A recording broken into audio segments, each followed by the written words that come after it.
కులం లేదు, మతం లేదు, భయం అసలే లేదు.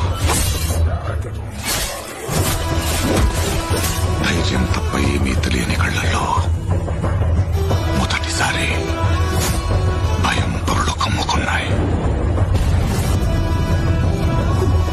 ఎవరు చేశారు ఇదంతా?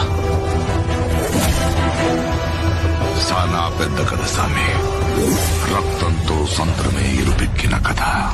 మా దేవర కథ.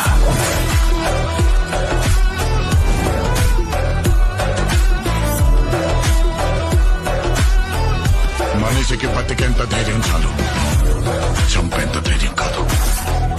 కాదు కూడదు అని మీరు మళ్ళీ ఆ ధైర్యాన్ని కూడగలిగితే ఆ ధైర్యాన్ని చంపే భయాన్నైతా. నువ్వున్నంత వరకు ఈ కుండ మీద నీ